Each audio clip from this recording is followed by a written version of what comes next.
بسم اللہ الرحمن الرحیم۔ بہت عرصے سے شدت کے ساتھ میں اپنی زندگی کے مقصد کے بارے میں سوچتا جا رہا تھا۔ میں یہ سوچ رہا تھا کہ اس جدید دور میں جہاں زندگی کے مقصد صرف ایک ہو کر رہ گیا ہے، اچھا کمانا، اچھا کھانا، اپنے بیوی بچوں کے لیے اور خود اپنے لیے زیادہ سے زیادہ سہولتیں جمع کرنا، جس کا واحد ذریعہ صرف دولت ہے اور ساری زندگی بس دولت جمع کرتے رہ جانا، اور اس طرح صبح ہوتی ہے، شام ہوتی ہے، یوں زندگی تمام ہوتی ہے۔ مزید ڈسکس کرنے سے پہلے اس ویڈیو کو لائک کریں، ایس ایم کے ٹی وی کو سبسکرائب کریں اور بیل آئیکن پر ضرور کلک کریں۔ لیکن ہوش سنبھالنے کے بعد یہ سوال مستقل پریشان کرنے لگا کہ کیا اللہ تعالیٰ نے انسان کو صرف اسی مقصد کے لیے پیدا کیا ہے کہ دنیا میں بس اچھی لائف کے لیے جدوجہد کرے اور دولت جمع ہو جانے پر، سہولتیں حاصل ہو جانے پر دنیا اس کو کامیاب قرار دے؟ اور کیا واقعی کامیابی اسی کا نام ہے؟ اور کیا یہ وہی مقصد ہے جس کے لیے اللہ تعالیٰ نے انسان کو پیدا کیا تھا؟ پھر یہ سوچ بھی گزری کہ ترقی کیا ہے اور پسماندگی کیا ہے، کہ انسان ترقی کرتے ہوئے دور میں شامل ہو کر اپنے خالق کے بنائے ہوئے مقصد حیات سے ضرور دور ہو جاتا ہے۔ ایسے سوالات کا جواب تلاش کرتے بالآخر میں ایسی تصانیف تک جا پہنچا جس نے میرے سوالات کے بہت سادہ اور قابل سمجھ جوابات دینے شروع کر دیے، جو میں آپ کی خدمت میں پیش کرنا چاہتا ہوں۔ انہی بہت سی کتابوں کے حوالوں میں سے ایک کتاب اسلام خاص طور پر میرے سوالوں کا جواب بہت آسان زبان میں پیش کر سکی۔ اس کتاب کا حوالہ خاص طور پر دینے کا میرا مقصد یہ بھی ہے کہ لوگ یہ جان سکیں کہ میری یہ ویڈیو اسلامی ذرائع، انسانی تجربات اور مجتہد علماء کے افکار پر مبنی ہے، اور اس طرح میں یہ چاہتا ہوں کہ لوگ میری اس ویڈیو کی قیمت اور اہمیت کا ادراک کر سکیں، انسانی زندگی کا مقصد سمجھ سکیں۔ ساتھ ساتھ میری یہ ویڈیو پیش کرنے کا ایک مقصد یہ بھی ہے کہ اپنے مقصد حیات کو پورا کرنے کی کوشش کی طرف ایک قدم بڑھا بھی سکوں۔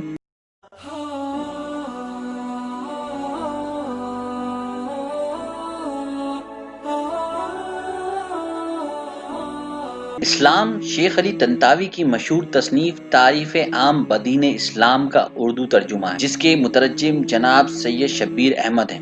جناب علی طنطاوی دنیا اسلام خصوصاً مشرق وسطی کی بہت معروف و مقبول شخصیت ہیں۔ تعریف عام بدین اسلام کوئی عام یا رسمی انداز کی تصنیف نہیں ہے، ایک بلند پایہ عالم، کوہنہ مشق ادیب اور ایک محقق دانشور کی تمناؤں و خوابوں کی تعبیر اور دعاؤں کا نتیجہ ہے، اور بلا شبہ ایک تخلیقی کارنامہ ہے۔ مصنف نے اپنے طویل تعلیمی اور صحافتی تجربے اور تبلیغی جدوجہد کے دوران انتہائی شدت کے ساتھ یہ بات محسوس کی کہ موجودہ دور میں مسلم نوجوانوں کی بے راہ روی اور غیر مسلموں کی اسلام سے بے اعتنائی کا باعث محض یہ نہیں ہے کہ یہ سب اس دین رحمت کی خوبیوں سے بے خبر ہیں، اور نہ اس کا سبب صرف یہ ہے کہ ہماری موجودہ زبوں حالی اور پسماندگی کے نتیجے میں اسلام کی اصل تصویر ہی مسخ ہو گئی ہے۔ ایک اور بڑا سبب یہ بھی ہے کہ اس دین فطرت کی سادگی اور حسن کو ضخیم کتابوں کے انبار میں دبا دیا گیا ہے۔ مزید برآں ہم نے جدید علوم اور سائنسی دور کے تقاضوں سے بے نیاز رہتے ہوئے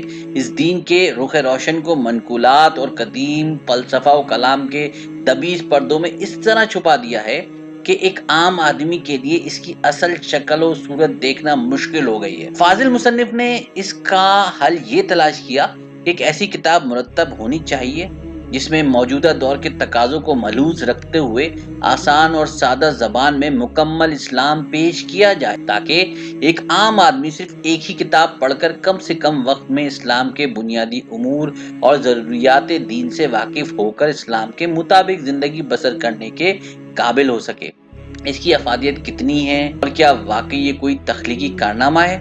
ان سوالات کا جواب تو کتاب کے مندرجات سننے کے بعد ہی پتہ چلے گا۔ موصوف نے عقائد کے جو 8 قواعد وضع فرمائے ہیں وہ ایک اچھوتی چیز ہے۔ ان میں انسانی نفسیات کو ملحوظ رکھتے ہوئے بالکل نئے انداز میں جدید ذہن کو یہ حقیقت باور کرانے کی کامیاب کوشش کی ہے کہ وجود باری تعالیٰ کا عقیدہ انسانی فطرت کا تقاضا ہے، اور اخروی زندگی پر ایمان لائے بغیر نہ تو انسان بن سکتا ہے، نہ ہی اس کائنات ارضی کا نظام توازن برقرار رہ سکتا ہے، اور یہی وہ بنیادی شے ہے جو اگر انسان کے تحت شعور میں جاگزی ہو جائے تو صراط مستقیم پر چلنا اور زندگی کی تاریک راہوں میں اپنی منزل کو پا لینا اس کے لیے آسان ہو جاتا ہے۔ مؤلف کتاب کی کہانی: یہ کتاب علماء اور فقہ کے لیے نہیں بلکہ عام مسلمانوں کے لیے ہے جنہوں نے اسلامی علوم کا مطالعہ نہیں کیا، نیز ان لوگوں کے لیے ہے جو اسلام کو سمجھنا چاہتے ہیں۔ اسلام مسلمان سے تقاضا نہیں کرتا کہ وہ یکسر دنیا سے لا تعلق ہو جائے، اور نہ یہ کہ مسجد میں جا بیٹھے اور پھر وہاں سے نہ نکلے۔ نہ اسلام یہ چاہتا ہے کہ انسان کسی غار میں جا کر پناہ گزین ہو جائے اور پوری زندگی وہیں گزار دے، ہرگز نہیں۔ بلکہ مسلمانوں سے اسلام کا مطالبہ یہ ہے کہ وہ اپنی بہترین تہذیب اور بے مثال تمدن کو پوری طرح اپنائیں تاکہ مہذب اقوام عالم پر سبقت لے جائیں، مال و دولت کے اعتبار سے دنیا میں سب سے دولت مند ہوں، اور علم و حکمت کے لحاظ سے تمام علوم میں سب سے عالم ہوں۔ وہ سوال پیش کرتے ہیں جو ہماری زندگی میں بڑی اہمیت کا حامل ہے: آپ کس راستے پر چلنا پسند کریں گے؟ آپ تنہا سفر کر رہے ہیں، چلتے چلتے آپ کے سامنے ایک دوراہا آ جاتا ہے، ایک راستہ سخت و دشوار گزار عموداً پہاڑ، اور دوسرا نشیبی آسانی سے طے ہو جانے والا۔ پہلا جو دشوار گزار ہے اس میں ہر طرف پتھر اور کانٹے بکھرے ہوئے ہیں، قدم قدم پر گڑھے ہیں جن کی وجہ سے اوپر چڑھنا بھی مشکل ہے اور راہ طے کرنا بھی دشوار، لیکن اس پر حکومت کی طرف سے ایک کتبہ نصب ہے۔ اس پر لکھا ہوا ہے کہ یہ راستہ اگرچہ دشوار گزار ہے اور اس پر چلنا تکلیف دہ ہے، لیکن یہی درست راستہ ہے جو بڑے شہر کو جاتا اور منزل مقصود تک پہنچاتا ہے۔ دوسرا راستہ ایک ہموار گزرگاہ ہے جس پر پھلدار درخت اور شگوفے سایہ فگن ہیں، دونوں جانب ہر قسم کی تفریحات، جنت نگاہ اور فردوس گوش ہیں جن کی وجہ سے دل کھینچا چلا جا رہا ہے۔ لیکن راستے کے سرے پر ایک انتباہ آویزہ ہے کہ یہ راستہ انتہائی خطرناک اور مہلک ہے، اور اس کے آخر میں ایک ایسا نشیب ہے جس میں یقینی موت آپ کی منتظر ہے۔ اسی صورت میں آپ کون سا راستہ منتخب کریں گے؟ بے شک انسانی طبیعت دشوار کے مقابلے میں آسان راہ کی طرف مائل ہوتی ہے اور مشقت و تکلیف کے بجائے سہولت و آرام پسند کرتی ہے۔ نفس انسانی قید و بند کے مقابلے میں آزادی کا دلدادہ ہے، اور یہی وہ انسانی فطرت ہے جس پر اللہ تعالیٰ نے انسان کو پیدا کیا ہے۔ اس لیے اگر انسان کو اپنی خواہشات نفس کی تکمیل کے لیے آزاد چھوڑ دیا جائے اور وہ ان کے پیچھے لگ جائے تو ظاہر ہے وہ دوسرا راستہ اختیار کرے گا، لیکن ایسے تمام مواقع پر عقل آڑے آ جاتی ہے اور یہ موازنہ کرتی ہے کہ وقتی اور فوری لذت و راحت جس کا انجام طویل رنج و غم اور تکلیف ہو اچھی ہے، یا وہ عارضی اور وقتی تکلیف و مشقت جس کے بعد نہ ختم ہونے والی راحت اور لذت ہو بہتر ہے، بالآخر پہلا راستہ اختیار کرنے پر آمادہ کرتی ہے۔ یہی مثال جنت یا دوزخ کی طرف جانے والے راستوں کی ہے۔ دوزخ کے راستے میں ہر وہ چیز موجود ہے جو لذیذ اور مرغوب ہے، انسانی طبیعت اس کی طرف مائل ہوتی ہے اور خواہشات نفسانی انسان کو اس کی طرف دھکیلتی ہیں۔ اس راہ میں حسن و جمال اور اس کی فتنہ آفرینیاں ہیں، شہوانی خواہشات کے تقاضے پورے ہوتے ہیں اور فوری لذت حاصل ہوتی ہے۔ اس راستے میں ہر طریقے سے مال حاصل کرنے کا جواز ہے۔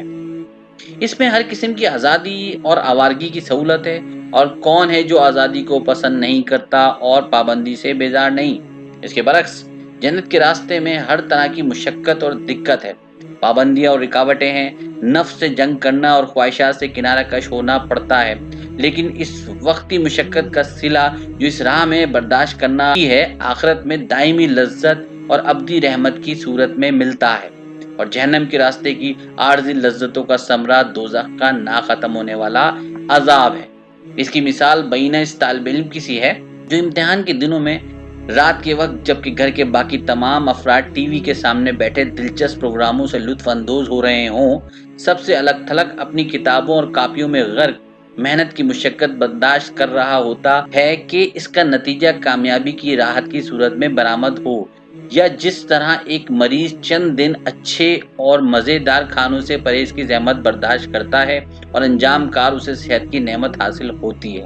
اللہ تعالیٰ نے ہمارے سامنے دو راستے رکھے ہیں، اور اس کے ساتھ ہی ہر انسان کو جاہل ہو یا عالم، بچہ ہو یا بڑا، ایسا ملکہ عطا فرمایا ہے جس کے ذریعے سے وہ خیر اور شر، اچھے برے میں فرق اور امتیاز کر سکتا ہے۔ ہر انسان کا ضمیر نیک کام کر کے راحت محسوس کرتا ہے اور بدی کے ارتکاب سے آزردہ ہو جاتا ہے، بلکہ یہ ملکہ تو حیوانات تک میں موجود ہے۔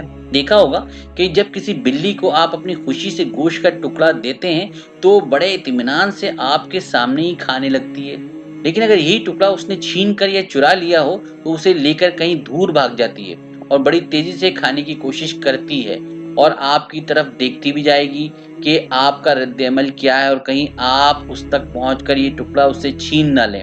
کیا اس کے صاف معنی یہ نہیں کہ وہ جانتی ہے گوشت کا وہ ٹکڑا جو آپ نے خود دیا تھا اس پر اس کا حق ہے اور دوسرا جو وہ جھپٹ کر لے گئی ہے وہ ناجائز ہے؟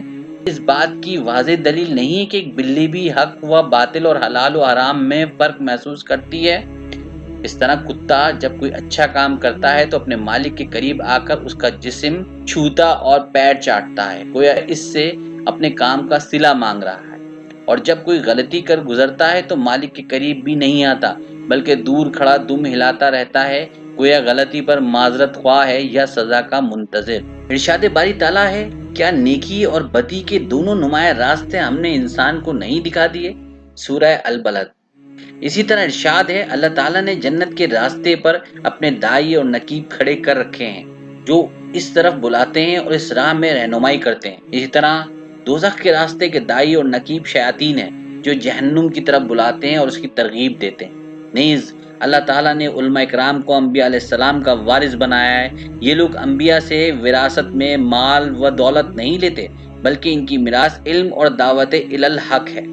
علماء میں سے جو افراد امر بالمعروف و نہی عن المنکر کے ذریعے سے اس دعوت کا حق ادا کرتے ہیں وہ واقعی اس شرف وراثت کے مستحق ہیں۔ دعوت الی الحق کی مشکلات۔ یہ دعوت در حقیقت ایک مشکل کام ہے۔ انسان کا نفس طبعاً آزادی پسند ہے اور دین اس کی آزادی سلب کر لیتا ہے۔ انسان ہر قسم کے لطف و عیش کا دلدادہ ہے، لیکن مذہب کی پابندیاں آڑے آتی ہیں اور ایک حد سے آگے بڑھنے سے روکتی ہیں۔ یہی وجہ ہے کہ اگر کوئی شخص فسق و گناہ کی دعوت دیتا ہے تو یہ طبع انسانی کے موافق ہوتی ہے اور انسان اس کی طرف بہتا ہوا اور لپکتا ہوا چلا جاتا ہے، جیسے پانی ڈھلوان کی طرف بہتا ہے۔ اگر آپ بلندی پر پانی کے کسی ذخیرے میں سوراخ کر دیں تو آپ کے دیکھتے دیکھتے پانی اس میں سے بہہ کر نشیب میں جمع ہو جائے گا، لیکن اگر اس پانی کو دوبارہ واپس بلندی پر پہنچانا چاہیں تو ظاہر ہے کہ یہ کام آسانی سے نہ ہوگا۔ اس کے لیے آپ کو پمپ استعمال کرنا پڑے گا اور کافی محنت اور خرچ سے یہ کام انجام پائے گا۔ پہاڑ کی چوٹی پر اٹکا ہوا پتھر نیچے کی طرف لڑکانے اور گرانے کے لیے کسی زور یا مشقت کی ضرورت نہیں، ذرا چھیڑ دیجیے، آپ نیچے کی طرف لڑکتا چلا جائے گا۔ لیکن اگر اس پتھر کو واپس پہاڑ کی چوٹی پر پہنچانا چاہیں تو مشقت برداشت کرنا ہو۔ یہی مثال انسان پر صادق آتی ہے۔ آپ سے جب ایک بدکردار دوست یہ کہتا ہے کہ آج فلاں جگہ ایک حسینہ کا عریہ رقص ہو رہا ہے تو آپ کی طبیعت فوراً اس طرف مائل ہوگی، خواہشات نفسانی ادھر جانے پر اکسائیں گی، ہزاروں شیطان آپ کو جانے پر مجبور کریں گے اور آپ اس طرح کھینچے چلے جائیں گے کہ آپ کا پتہ بھی نہ چلے گا اور آپ رقص گاہ کے دروازے پر پہنچ چکے ہوں گے۔ اب اگر کوئی نہ سے یہ چاہے کہ آپ وہاں سے واپس لوٹ جائیں تو آپ کے لیے اس کی نصیحت ماننا، اپنے نفس کا مقابلہ کرنا اور دل کی خواہش کو رد کرنا خاصا مشکل کام ہوگا۔ یہی وجہ ہے کہ برائی کی طرف دعوت دینے والوں کو کسی قسم کی زحمت نہیں اٹھانا پڑتی اور انسان شیطان کے دام فریب میں گرفتار ہو جاتا ہے۔ قرآن مجید کی یہ آیت اسی حقیقت کی طرف اشارہ کرتی ہے۔ ویسے بھی اگر کسی چیز کا نادر الوجود اور کامیاب ہونا اس کے لیے اعلیٰ و ارفع ہونے کی دلیل نہ ہوتی تو ہیرا کامیاب اور کوئلہ وافر مقدار میں نہ ہوتا۔ نیز جینیس اور غیر معمولی قابلیت کے افراد اور سربر آوردہ قائدین اقلیت میں نہ ہوتے۔ انبیاء علیہ السلام اور علماء میں سے نیک افراد جو انبیاء کے وارث ہیں جنت کے راستے کی طرف بلانے والے ہیں، اور شیاطین جن و انس میں سے بدکردار لوگ جو دنیا میں فساد پیدا کرتے ہیں اور ابلیس کے مددگار ہیں، دوزخ کی طرف دعوت دینے والے ہیں، اور خود ہمارے اندر بھی ان دونوں گروہوں کے مددگار اور ساتھی موجود ہیں۔ ہماری داخلی دنیا میں ایک حصہ انبیاء کا طرفدار ہے اور ایک حصہ شیاطین کا ہمنوا۔ جو حصہ انبیاء کا طرفدار ہے وہ عقل سلیم کی صورت میں موجود ہے اور شیاطین کا ساتھی حصہ نفس امارہ ہے جو برائی پر آمادہ کرتا ہے۔ آپ کہیں گے کہ یہ عقل اور نفس کیا ہیں؟ میں یہ دعویٰ تو نہیں کر سکتا کہ ان میں سے ہر ایک کے لیے کوئی علیحدہ حد مقرر کی جا سکتی ہے یا کوئی ایسی تعریف یا تعبیر کی جا سکتی ہے جس سے یہ پوری طرح سمجھ میں آ جائے، اس لیے کہ یہ چیز ابھی تک علم انسانی کے احاطے سے باہر ہے اور ہماری نارسانی کے ظلمات میں پوشیدہ ہے۔ علم ان کے حدود اربع کو پوری طرح روشن نہیں کر سکا۔ ہم میں سے ہر شخص روزانہ یہ کہتا ہے کہ میں نے اپنے آپ سے یہ کہا یا مجھے عقل نے یہ مشورہ دیا، تو یہ آپ اور آپ کی عقل یا آپ اور آپ کا نفس دو علیحدہ چیزیں ہوئیں، لیکن یہ بات کبھی واضح نہیں ہو سکی۔ اس لیے اس وقت میں بھی آپ کے سامنے ایک نامعلوم چیز کو اس طرح پیش نہیں کر سکتا کہ وہ پوری کی پوری آپ کو نظر آ جائے۔ البتہ ایک مثال سے واضح کرنے کی کوشش کرتا ہوں۔ جاڑے کا موسم ہے، آپ نرم و گرم بستر میں میٹھی نیند کے مزے لے رہے ہیں، اچانک اذان کی آواز آتی ہے اور آپ کو نماز کے لیے اٹھنے کی دعوت دیتی ہے۔ کیا اس موقع پر آپ اپنے اندر کسی کو کہتے ہوئے محسوس نہیں کرتے کہ اٹھو، نماز کے لیے جاؤ؟ اور جب آپ اٹھنا چاہیں گے تو ایک دوسری آواز یہ کہتی ہوئی محسوس ہوگی کہ تھوڑی دیر اور سو لو۔ پھر پہلی آواز کہتی سنائی دے گی نماز نیند سے بہتر ہے، مگر دوسری آواز آئے گی نیند بڑی مزیدار ہے، ابھی تو بہت وقت باقی ہے، چند منٹ اور لیٹے رہتے ہیں، کوئی حرج نہیں۔ اس طرح یہ دونوں آوازیں یا خیال یکے بعد دیگرے آتے رہیں گے، جیسے گھڑی کی ٹک ٹک سنائی دیتی ہے، سو جا، اٹھ جا، سو جا، اٹھ۔ ظاہر ہے ایک آواز جو اٹھنے کا مشورہ دیتی ہے وہ عقل ہے، اور دوسری جو سونے کی طرف مائل کرتی ہے نفس ہے۔ یہ ایک ایسی مثال ہے جو بے شمار مواقع پر اور ہزاروں صورتوں میں پیش آتی رہتی ہے۔ جب بھی ناجائز لطف و لذت کا کوئی موقع کسی شخص کے سامنے آتا ہے، نفس اس شخص کو اس پر ٹوٹ پڑنے پر آمادہ کرتا ہے، اور اگر اس میں ایمان کی رمق موجود ہے تو عقل اس سے باز رہنے کا مشورہ دیتی ہے، اور جتنا ایمان مضبوط ہوتا ہے اتنی ہی عقل کو کامیابی حاصل ہوتی ہے۔ اس کے معنی یہ نہیں ہے کہ عقل ہمیشہ کامیاب ہو جاتی ہے اور یہ کہ مسلمان کبھی گناہ کے قریب نہیں جاتا۔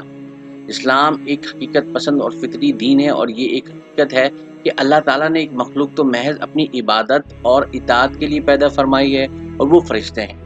انسان کو فرشتہ نہیں بنایا گیا۔ اس طرح اللہ تعالیٰ نے ایک مخلوق خالص گناہ اور سرکشی کے لیے پیدا کی ہے، وہ شیاطین ہے، اور ہم انسانوں کو اس نے شیطان بھی نہیں بنایا۔ پھر اس نے ایک مخلوق ایسی پیدا کی ہے جسے عقل نہیں دی گئی، صرف جبلت عطا کی گئی ہے، نہ ان پر فرائض عائد ہوتے ہیں، نہ ان سے جواب طلبی ہوگی، یہ حیوانات ہیں۔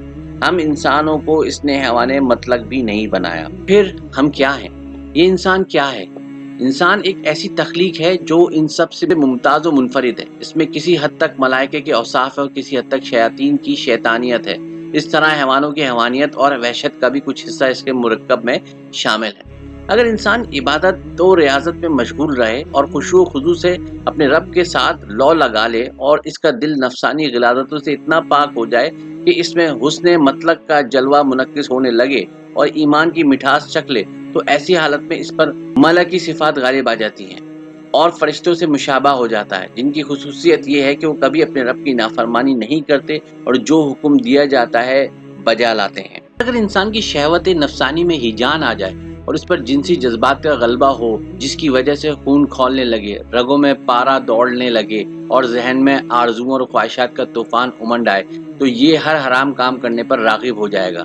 ہر ناپاک چیز اسے لطیف و نظیف نظر آئے گی، عجیب و غریب، غیر طبعی اور غیر فطری منصوبے سوچے گا۔ اس صورت میں اس پر شیطانی کیفیت غالب آ جائے گی، اور اگر اس کا غصہ بھڑک اٹھے، اعصاب تن جائیں، خون میں جوش آ جائے، جسم کے عضلات اکڑ جائیں اور اس کی آرزو اس وقت صرف یہ رہ جائے کہ اپنے دشمن کو دبوچ کر چیر پھاڑ ڈالے، اسے دانتوں سے کاٹے اور ناخنوں سے نوچے کھسوٹے، اس کی گردن میں اپنے انگلیاں پیوست کر کے گلا گھونٹ دے اور اچھی طرح روندے کچلے، تو ایسی حالت میں اس پر وحشت اور حیوانیت کی صفت غالب آ چکی ہوگی۔ اس میں اور چیتے اور تیندوے میں کچھ زیادہ فرق نہ رہ جائے گا۔ یا بھوک اور پیاس کی شدت سے تنگ آ کر اس کی خواہش اور آرزو صرف یہ رہ جائے کہ ایک روٹی مل جائے جس سے وہ اپنا پیٹ بھر سکے، یا پانی کا ایک گلاس مل جائے جس سے اپنی پیاس بجھا لے، تو ایسی صورت میں اس پر جانوروں کی کیفیت غالب ہوگی اور وہ گھوڑے، بکری یا کسی بھی جانور کی مانند ہو جائے گا۔ یہ ہے انسان کی حقیقت، اس میں خیر کی صلاحیت بھی ہے اور شر کی استعداد بھی۔ اللہ تعالیٰ نے اس کو دونوں جہتیں عطا فرمائی اور اس کے ساتھ اسے عقل بھی دی ہے، جس کے ذریعے سے یہ خیر و شر میں فرق و تمیز کرتا ہے، اور قوت ارادہ بھی عطا فرمائی ہے، جس کی مدد سے یہ دونوں میں سے کسی ایک کو اختیار کرنے پر قادر ہے۔ اب اگر انسان اپنی عقل کا بہتر استعمال کرتا ہے اور ارادے کو درست طور پر برتتا ہے، اس کی نیکی اور بھلائی کرنے کی صلاحیت بڑھ جاتی ہے اور اخلاق حسنہ کی تکمیل ہو جاتی ہے، تو یہ آخرت میں خوش بخت ہوگا اور جنت میں جائے گا، اور اگر اس کے برعکس کیفیت ہے تو بدبخت ہوگا اور عذاب پائے گا۔ یہ بالکل درست ہے کہ انسانی طبیعت آزادی پسند واقع ہوئی ہے اور مذہب اس پر پابندی عائد کرتا ہے، لیکن اگر یہ پابندی نہ ہوتی اور انسان کو اس کی طبع آزاد کے مطابق کھل کھیلنے اور ہر برا کام کرنے کی اجازت دے دی جاتی، تو یہ ایسے ایسے کارنامے انجام دیتا کہ انسانی معاشرہ ایک بہت بڑا پاگل خانہ بن کر رہ جاتا۔ اس لیے کہ آزادی مطلق تو صرف دیوانوں کے لیے ہے، اور اگر دیوانے کو آزاد چھوڑ دیا جائے تو وہ ہر کام کر گزرے جو اس کا دل چاہے، بازاروں میں ننگا پھرے یا کسی بس ڈرائیور کے کندھوں پر سوار ہو جائے، اور اگر اس کو آپ کا لباس پسند آ گیا تو وہ آپ کا لباس اتروا لے گا۔ اگر کسی کی لڑکی پسند آ گئی تو وہ مذہب کا بنایا ہوا قانونی طریقہ اختیار کیے بغیر چھیننے کی کوشش کرے گا۔ پابندی کے بغیر آزادی صرف دیوانی کی آزادی ہے۔ جس کے پاس عقل ہے اسے عقل ایسی آزادی سے روکتی ہے۔ عقل بھی تو ایک قید ہے۔ لفظ عقل اقال سے بنا ہے جس سے مراد وہ رسی ہے جس سے اونٹ کو باندھا جاتا ہے۔ اسی طرح لفظ حکمت، حکمت الدابہ، جو چوپائے کو لگام دینے سے متعلق ہے، یہ بھی بندش ہے۔ اور تہذیب کیا ہے؟ یہ بھی تو پابندی ہے۔ تہذیب آپ کو جو جی چاہے کرنے کی اجازت نہیں دیتی، بلکہ دوسروں کے حقوق کا خیال رکھنے کو ضروری قرار دیتی ہے اور مروج طور طریقوں کے مطابق چلن اختیار کرنے پر مجبور کرتی ہے۔ اس طرح عدل بھی پابندی ہے۔ یہ بھی آپ کی آزادی کی ایک حد مقرر کرتا ہے، یعنی وہ مقام جہاں سے آپ کے ہمسائے کی آزادی شروع ہوتی ہے۔ پھر یہ ایک واقعہ ہے کہ گناہ کسی قسم کا ہو انسان کو پرلطف معلوم ہوتا ہے۔ اس کی وجہ یہ ہے کہ گناہ نفس انسانی کے مزاج یعنی اس کی آزادی سے مطابقت رکھتا ہے۔ آپ دوسرے کی غیبت سننے اور غیبت میں شرکت کو دلچسپ محسوس کرتے ہیں، اس لیے کہ اس سے یہ احساس ہوتا ہے کہ آپ اس شخص سے جس کی برائی کی رہی ہے بہتر اور نفس میں اعلیٰ ہیں۔ چوری میں مزہ ملتا ہے، اس لیے کہ اس ذریعے سے انسان کو بغیر محنت و مشقت کے مال مل جاتا ہے۔ زنا میں لذت ہے، اس لیے کہ اس میں انسان کی نفسانی خواہشات پوری ہونے کا سامان ہے۔ امتحان میں ناجائز ذرائع کا استعمال بھلا لگتا ہے، اس لیے کہ اس طرح محنت کے بغیر کامیابی حاصل ہو سکتی ہے۔ اسی طرح ذمہ داریوں سے گریز اور فرائض منصبی ادا نہ کرنا بھی انسان کو بہت مرغوب ہے، اس لیے کہ اس طرح آرام ملتا ہے، کام نہیں کرنا پڑتا۔ لیکن اگر انسان غور و فکر سے کام لے تو یہ بات بآسانی سمجھ سکتا ہے کہ یہ وقتی آزادی جہنم کی طویل قید کے مقابلے میں بہت حقیر اور یسیر ہے، اور یہ ناجائز لذتیں آخرت میں ملنے والے شدید عذاب کی قیمت پر بہت بے حقیقت ہیں۔ ذرا اس مثال پر غور کیجئے کہ اگر کسی شخص سے باقاعدہ قانونی دستاویز پر صرف 1 سال کے لیے یہ معاہدہ طے کیا جائے کہ 1 سال تک جتنا وہ چاہے اسے ملتا رہے گا، جس عالیشان محل میں رہنا چاہے رہ سکے گا، جس عورت کو پسند ہے اس سے اس کی شادی کر دی جائے گی، بلکہ 2 3 4 جتنی عورتوں سے چاہے، حتیٰ کہ اگر وہ روزانہ ایک عورت کو طلاق دے کر دوسری عورت سے بیاہ رچانا چاہے تو اسے اس کی بھی اجازت ہوگی۔ اس کے علاوہ بھی وہ جو چیز مانگے گا اسے ملے گی، لیکن اس کے بدلے میں 1 سال کے بعد اسے پھانسی پر لٹکا دیا جائے گا۔ کیا وہ اس معاہدے کے لیے تیار ہو جائے گا؟ کیا وہ یہ نہ کہے گا کہ میں 1 سال کے اس لطف و عیش پر جس کا انجام یقینی موت ہے لعنت بھیجتا ہوں؟ کیا وہ اس موقع پر عالم تصور میں خود کو سولی پر لٹکا ہوا نہ دیکھے گا اور محسوس نہ کرے گا کہ اس کی موت واقع ہو گئی ہے اور اب اس کے لیے کچھ باقی نہیں رہا؟ پھر یہ سولی کی تکلیف تو صرف چند سیکنڈ کی ہے اور آخرت کا عذاب تو نہ ختم ہونے والے زمانوں پر محیط ہے۔ ہم میں سے کوئی شخص ایسا نہ ہوگا جس نے اپنی زندگی میں کوئی گناہ نہ کیا ہو اور اس کی لذت کو محسوس نہ کیا ہو۔ کم از کم یہ تو ضرور ہوا ہوگا کہ اس نے ایک آدھ بار صبح کی نماز کے لیے جانے کے مقابلے میں بستر کے لذت و لطف و راحت کو ترجیح دی ہوگی۔ آپ بتائیں کہ وہ لذت کہاں گئی جو آج سے 10 سال پہلے کسی گناہ میں ہم نے محسوس کی تھی؟ اس میں سے آج کیا باقی ہے؟ اسی طرح کوئی شخص ایسا نہ ہوگا جس نے کبھی نہ کبھی کسی فرض کی بجا آوری کے لیے خود کو مجبور نہ کیا ہو اور اس سلسلے میں تکلیف نہ اٹھائی ہو۔ کم از کم رمضان میں روزے کی وجہ سے بھوک اور پیاس کی تکلیف تو ضرور محسوس کی ہوگی۔ اب غور طلب بات یہ کہ آج ہمارے احساس میں 10 سال پہلے کے رمضان میں برداشت کی ہوئی بھوک پیاس کی تکلیف کا کتنا حصہ باقی ہے؟ کچھ بھی نہیں۔ وقت گیا بات گئی۔ اس کے معنی یہ ہوئے کہ جو گناہ کیے تھے ان کی لذت تو ختم ہو گئی لیکن ان کا عذاب باقی رہا۔ اس کے برعکس جو نیکی یا عبادت کی تھی اس کی مشقت و تکلیف تو ختم ہو گئی لیکن اس کا ثواب باقی ہے۔ اور مرتے وقت ظاہر ہے کہ اس وقت ہمارے پاس نہ وہ لذتیں ہوں گی جو ہم نے زندگی میں گناہ کر کے چکھی تھی اور نہ وہ مشقتیں ہوں گی جو عبادات یا اطاعت احکام کی وجہ سے برداشت کی تھی۔ دونوں کیفیتیں ختم ہو جائیں گی لیکن ان کے نتائج گناہ یا ثواب کی شکل میں باقی رہیں گے۔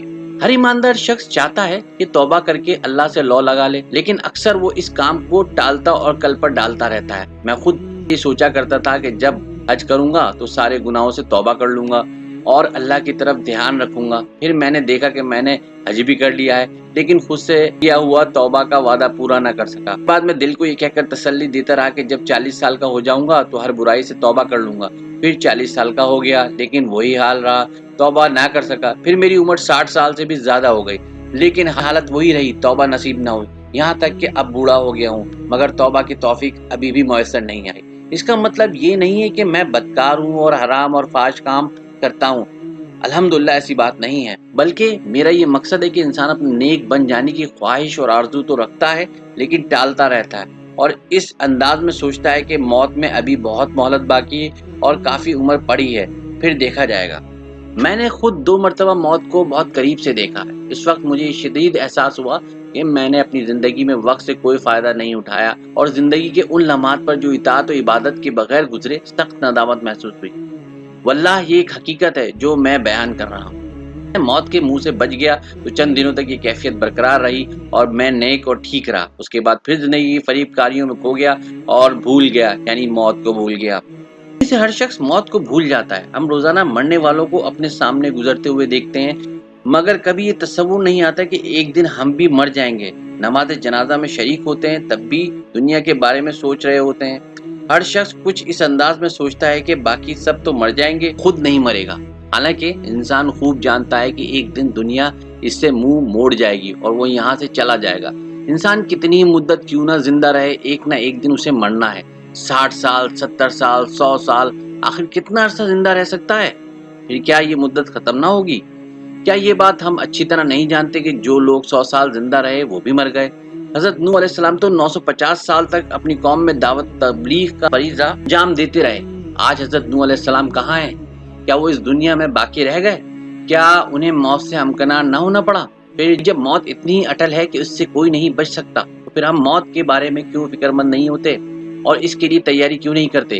اگر کسی شخص کو ایسا سفر درپیش ہو جس پر روانہ ہونے کا وقت اسے معلوم نہ ہو، کیا وہ اس کے لیے ہر وقت تیار ہو کر نہ رہے گا تاکہ روانگی کی اطلاع ملتے ہی چل پڑے؟ گزشتہ موسم سرما میں جب میں عمان میں تھا، خود یہ واقعہ دیکھا کہ جن اساتذہ نے سعودی حکومت سے ملازمت کا وعدہ کیا تھا، انہیں حکومت نے مطلع کر دیا کہ طیارے جب ان کو لینے آئیں گے تو بلا توقف لے کر چل پڑیں گے، اس لیے انہیں ہر وقت تیار رہنا چاہیے۔ ہوا یہ کہ جن لوگوں نے اپنے سفر کے کاغذات مکمل کرا لیے تھے، سامان باندھ کر تیار رکھا تھا اور اپنے عزیز و اقارب سے ملا کر کیل کانٹے سے لیس تھے، وہ تو جس وقت انہیں بلایا گیا فوراً ایئرپورٹ پہنچ گئے، اور جنہوں نے سستی دکھائی اور وقت ٹالتے رہے، انہیں بلایا گیا تو کہنے لگے کہ ہمیں کچھ وقت چاہیے تاکہ سامان خرید سکیں، گاؤں جا کر بال بچوں سے مل سکیں اور حکومت سے پاسپورٹ وغیرہ تیار کرا سکیں۔ ایسے لوگوں کو کوئی مہلت نہ دی گئی اور طیارے انہیں چھوڑ کر چلے گئے۔ لیکن ملک الموت جب آئے گا تو وہ چھوڑ کر بھی نہ جائے گا بلکہ بازو پکڑ کر اپنے ساتھ لے جائے گا۔ آپ کتنا ہی انکار کریں، 1 گھنٹہ، 1 منٹ، 1 لمحے کی بھی مہلت نہ دے گا، دے بھی نہیں سکتا، یہ اس کے اختیار میں نہیں ہے۔ اور ہم میں سے کوئی شخص بھی یہ نہیں جانتا کہ وہ کب آ کر اپنے ساتھ لے جائے گا۔ اور یہ موت کیا ہے، اس کی حقیقت کیا ہے؟ زندگی مختلف مراحل پر منقسم ہے۔ ایک مرحلہ تھا جب وہ ماں کے پیٹ میں بحالت جنین تھا، پھر ایک مرحلہ آیا اس نے محسوس کیا کہ وہ اس دنیا میں ہے، پھر ایک مرحلہ آئے گا جب یہی انسان اپنی موت کے وقت سے قیامت تک کے لیے دنیا اور آخرت کے درمیانی پڑاؤ برزخ میں رہے گا۔ آخری مرحلے پر ابدی اور غیر فانی اور جہاں کی زندگی ہی حقیقی زندگی ہے، آخرت کی جگہ ہے۔ اور ہر مرحلے کی اپنے سے پہلے مرحلے کے مقابلے میں وہی حیثیت ہے جو اس کے بعد کے مرحلے کی خود اس کے مقابلے میں۔ یہ دنیا شکم مادر کے مقابلے میں اتنی ہی وسیع ہے جتنا برزخ دنیا کے مقابلے میں۔ بچہ جب ماں کے پیٹ میں ہوتا ہے تو وہ اسی کو اپنی دنیا خیال کرتا ہے، اور اگر وہ سوچ سمجھ سکے اور سوال و جواب کے قابل ہو تو کہے گا کہ اس کا یہاں سے نکلنا موت ہے، یقینی موت۔ اگر پیٹ پہ بیک وقت 2 بچے ہوں اور ان میں سے ایک دوسرے سے پہلے باہر جائے اور دوسرا بچہ جو اس کے ساتھ ہے اسے باہر جاتے اور خود سے جدا ہوتے دیکھے تو یقیناً وہ سمجھے گا کہ اس کا ساتھی مر گیا اور پاتال میں کہیں دفن ہو گیا۔ بچہ اگر جھولے کو کوڑے پہ پڑا دیکھے تو یہی خیال کرے گا کہ اس کے بھائی کی لاش ہے اور اسے دیکھ کر اس طرح روئے گا جس طرح کوئی ماں اپنے لخت جگر کو قبر میں اتارتے وقت دیکھ کر روتی ہے، کیونکہ وہ پہلے اسے گرد و غبار سے بھی بچایا کرتی تھی۔ یہ انسانی جسم دراصل ایک قمیص کی مانند ہے جو گندی اور بوسیدہ ہو جائے تو بیکار ہو جائے گی، بیکار ہو جانے کی وجہ سے اسے اتار کر پھینک دیا جاتا ہے۔ یہی دراصل جسم کی موت ہے جو در حقیقت نئے جنم کے مترادف ہے۔ یہ زندگی کے ایک مرحلے سے نکل کر ایک نئے اور آرام دہ مرحلے میں داخل ہو جاتا ہے۔ یہ دنیا ایک گزرگاہ ہے، یہاں ہماری زندگی کسی مہاجر یا مسافر کی سی زندگی ہے۔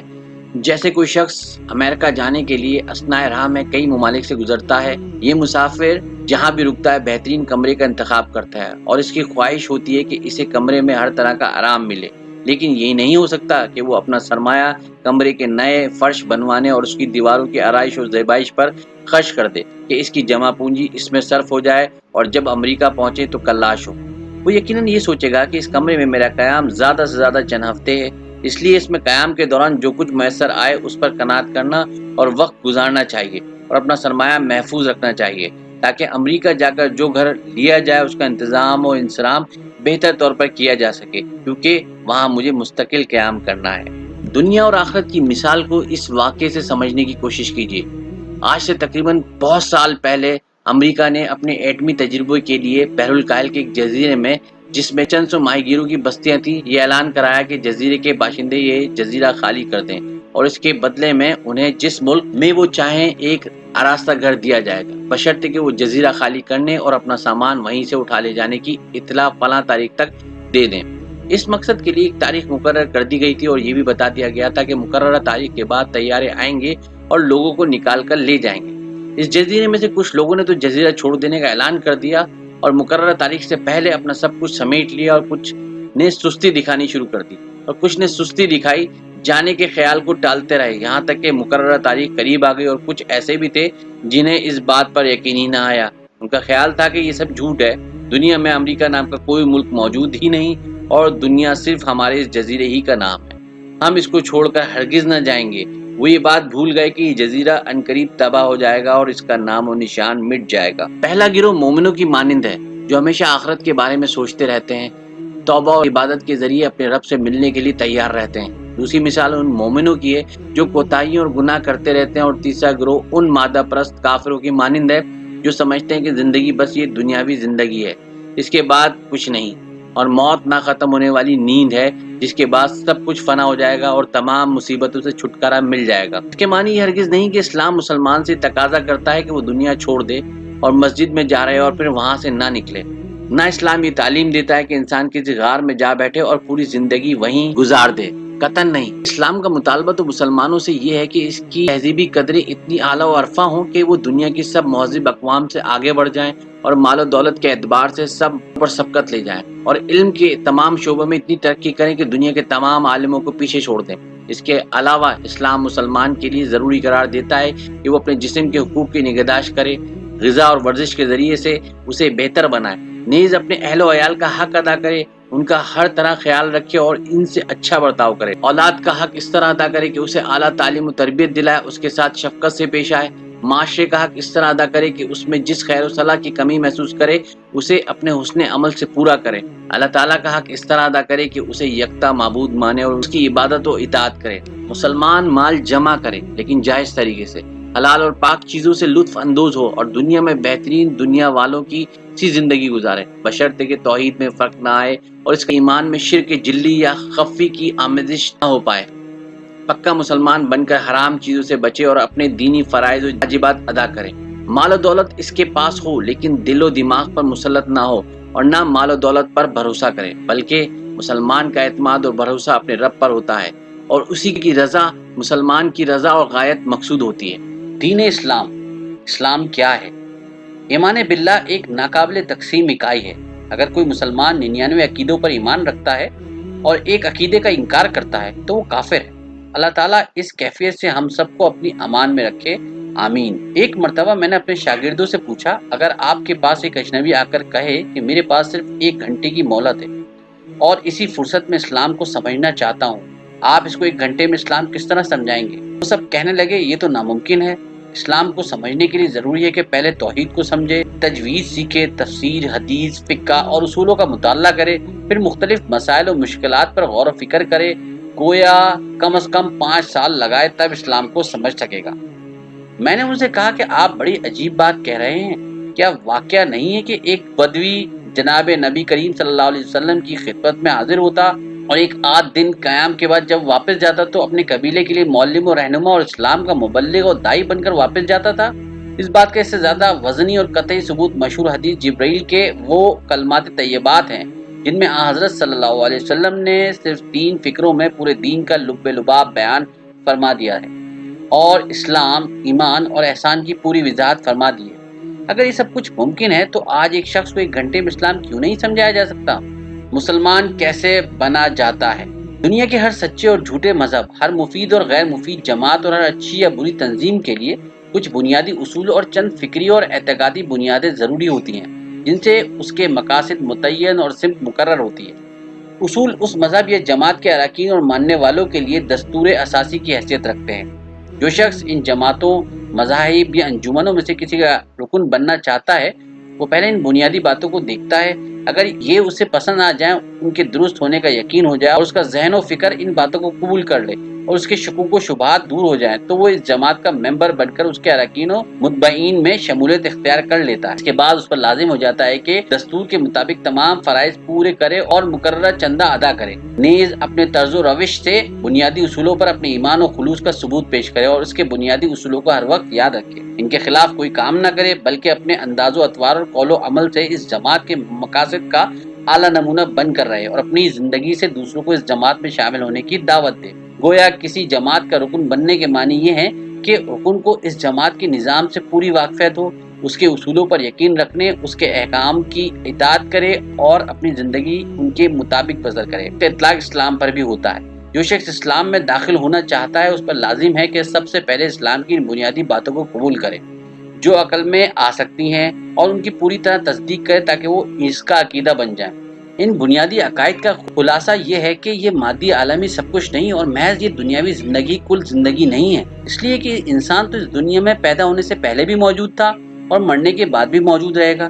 نیز یہ کہ انسان نے خود کو خود پیدا نہیں کیا، بلکہ انسان تو اس وقت سے موجود ہے جب اس کو اپنے وجود کا پتہ بھی نہ تھا، اور نہ انسان کے خالق یہ جمادات جیسے زمین، آسمان، پہاڑ، چاند، سورج، سمندر وغیرہ ہیں جو انسان کو اپنے آگے پیچھے یا اوپر نیچے نظر آتے ہیں، کیونکہ انسان ذی عقل ہے اور یہ جمادات عقل سے آری ہیں، بلکہ انسان کو اور اس کائنات کو جس میں اربوں دنیایں موجود ہیں وہ الہ واحد جو یکتا ہے اور زندگی اور موت کا مالک ہے، عدم سے وجود میں لایا ہے اور اسی نے ہر چیز کو پیدا کیا ہے، اور وہ اگر چاہے تو سب کچھ فنا بھی کر سکتا ہے۔ اس الہ واحد و صمد کو کائنات کی کسی چیز سے تشبیہ نہیں دی جا سکتی ہے، وہ ہمیشہ سے ہے، اس کی کوئی ابتدا نہیں، ہمیشہ رہے گا، جس کی کوئی انتہا نہیں۔ ایسا قادر مطلق ہے جس کی قدرت لامحدود ہے، اس کے علم سے کوئی بات اور کوئی چیز پوشیدہ نہیں، عادل ہے، لیکن اس کے عدل مطلق کو انسانی عدل کے پیمانے سے نہیں ناپا جا سکتا۔ تمام فطری اور طبعی قوانین جن پر اس کائنات کا نظام قائم ہے، اس کے بنائے ہوئے اور نافذ کردہ ہیں۔ کائنات میں ہر چیز اس نے ایک اندازے کے مطابق پیدا فرمائی اور ازل ہی سے تمام اشیاء کی جزیات اور اقسام متعین و مقرر فرما دی۔ علاوہ ازیں جاندار اور بے جان ہر قسم کی موجودات کے بارے میں ہر طرح کی چھوٹی بڑی تفصیلات، مثلاً حرکت و سکون، باقی رہنے یا فنا ہو جانے یا کچھ کرنے اور نہ کرنے کی جو بھی کیفیت یا حالت ان پر طاری ہوگی، اس نے ازل میں ہی طے کر دی تھی۔ اسی نے انسان کو عقل عطا فرمائی جس کے ذریعے سے وہ بہت سے ایسے معاملات جو اس کے اختیار میں دیے گئے ہیں حل اور طے کرتا ہے، اور اسی عقل کے ذریعے وہ اپنے ارادے کی سمت متعین کرتا ہے۔ اسی کی عطا کردہ قوت ارادے کے ذریعے اپنی پسند اور اپنے انتخاب کو حقیقت کا رنگ دیتا اور بروئے کار لاتا ہے۔ اسی نے یہاں کی وقتی اور عارضی زندگی کے بعد آخرت کی ابدی اور دائمی زندگی بنائی ہے، جس میں نیک کام کرنے والوں کو ان کے حسن عمل کی جزا ملے گی اور بدکاروں کو ان کے برے کاموں کی سزا۔ اور یہ معبود ایک ہی ہے، یکتا ہے، اس کا کوئی شریک نہیں جسے اس کے ساتھ پوجا جائے، نہ کوئی ایسی ہستی ہے جس کو ذریعہ یا وسیلہ بنا کر اس کا قرب حاصل کیا جائے، اور نہ ہی اس کی اجازت کے بغیر کوئی کسی کی سفارش کر سکتا ہے۔ ان سب باتوں کا مطلب یہ ہوا کہ عبادت کے جتنے انداز یا طریقے ہیں سب صرف اسی کے لیے مخصوص ہیں، کسی دوسرے کے حضور ان کو ادا کرنا یا بجا لانا جائز نہیں۔ اللہ تعالیٰ نے جو بھی مخلوق پیدا کی ہے اس میں کچھ مادی ہے جو ہمیں نظر آتی ہے یا ہمارے حواس اسے محسوس کرتے ہیں، اور کچھ ایسی ہے جو ہمیں نظر نہیں آتی یا ہمارے حواس کی رسائی سے باہر، اس کو مخلوقات غیبیہ کہا جاتا ہے۔ پھر موجودات و مخلوقات میں کچھ بے جان ہیں اور کچھ جاندار، اور کچھ ایسے جو اپنے فرائض اور ذمہ داریوں کے لیے جواب دہ ہیں۔ اس جاندار مخلوق میں کچھ ایسی ہے جو محض خیر کے لیے پیدا کی گئی ہے جیسے ملائکہ، اور کچھ ایسے ہیں جو محض شر کے لیے پیدا کی گئی ہے جیسے شیاطین، کچھ ایسے ہیں جس میں دونوں پہلو ہیں، ان میں اچھے بھی ہیں اور برے بھی، یہ جن و انس ہیں۔ علاوہ ازیں اللہ تعالیٰ انسانوں میں سے بعض افراد کو منتخب فرما لیتا ہے جن کے پاس اللہ کی طرف سے فرشتے وحی اور احکام شریعت لے کر آتے ہیں۔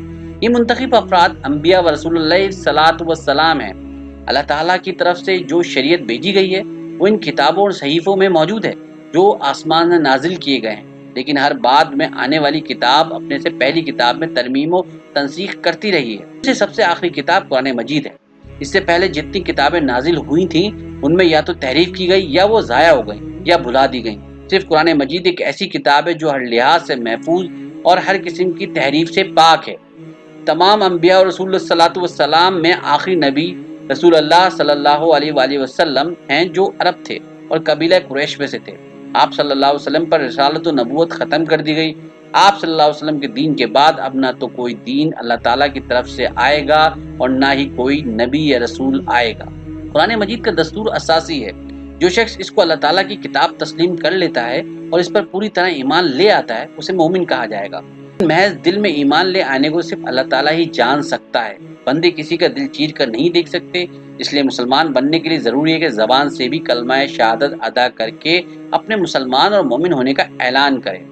کلمہ شہادت یہ ہے: اشہد اللہ الہ الا اللہ وحدہ لا شریک لہ واشہد ان محمدا عبدہ ورسولہ۔ میں گواہی دیتا ہوں کہ اللہ تعالیٰ کے سوا کوئی لائق عبادت نہیں، اور میں گواہی دیتا ہوں کہ حضرت محمد صلی اللہ علیہ وسلم اللہ کے رسول ہیں۔ کسی نے مذکورہ بالا کلمہ شہادت زبان سے ادا کر کے اپنے مسلمان ہونے کا اقرار کر لیا تو مسلمان ہو گیا، گویا اب وہ دولت اسلامیہ کا حقیقی شہری قرار پا گیا اور سے وہ تمام حقوق حاصل ہوگا جو ایک مسلمان کو حاصل ہیں، اور اس نے ان تمام فرائض کی ادائیگی قبول کر لی جن کا ادا کرنا عذر اسلام ہر مسلمان پر لازم ہے۔ یہ فرائض یعنی عبادات بہت مختصر اور آسان ہیں، نہ تو ان کے ادا کرنے میں کچھ زیادہ مشقت ہے اور نہ ان کی وجہ سے معمولات زندگی میں کوئی حرج واقع ہوتا ہے۔ ویسے پہلا عمل یہ ہے کہ صبح کے وقت وضو کرے، یعنی اپنے ہاتھ پاؤں اور منہ دھوئے اور سر کا مسح کرے، اور اگر ناپاک جنبی ہو تو غسل کرے، یعنی پورا جسم پانی سے پاک کرے، اور اس کے بعد 2 رکعت نماز ادا کرے جس میں یکسو ہو کر اپنے رب سے لو لگائے اور باتیں کرے، اللہ سے اس کا فضل طلب کرے اور اس کے عذاب سے پناہ مانگے۔ دوپہر کو اسی طرح 4 رکعتیں ادا کرے، پھر دن میں مزید 4 رکعت اور سورج غروب ہونے کے بعد پھر 3 رکعت، اس کے بعد رات کے ابتدائی حصے میں مزید 4 رکعت نماز ادا کرے۔ نمازیں صرف یہی ہیں جن کی ادائیگی میں پورے دن میں آدھا گھنٹہ بھی صرف نہیں ہوتا۔ مزید برآں ان کی ادائیگی کے لیے نہ کسی خاص جگہ کی پابندی اور نہ کسی خاص مذہبی شخصیت کے ساتھ ادا کرنے کی شرط۔ نماز اسلام کی باقی سب عبادتیں بندے اور رب کے مابین براہ راست رابطہ ہے۔ دوسرا ضروری عمل یہ ہے کہ سال کے ایک خاص مہینے میں مسلمان اپنا ناشتہ معمول سے ذرا پہلے کر لیتا ہے، یعنی صبح کی بجائے رات کے آخری حصے میں، اور صبح کا کھانا سورج غروب ہونے کے بعد کھاتا ہے، اور دن بھر کھانے پینے اور جمع سے باز رہتا ہے۔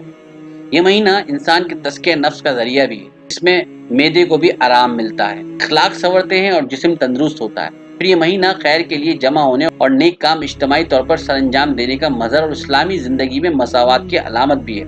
تیسرا فریضہ یہ کہ اگر کسی شخص کے پاس سال بھر کھانے پینے اور بال بچوں کے اخراجات پورا کرنے کے بعد مال کی ایک مقررہ مقدار بچ جائے تو ضرورت سے فاضل ہو تو گویا وہ غنی ہے، اور اس پر واجب ہو جاتا ہے کہ سال گزرنے کے بعد اس بچی ہوئی رقم میں سے 2.5% فقیروں اور مسکینوں کا حصہ رضاکارانہ طور پر ادا کرے اور اس کو بوجھ نہ سمجھے۔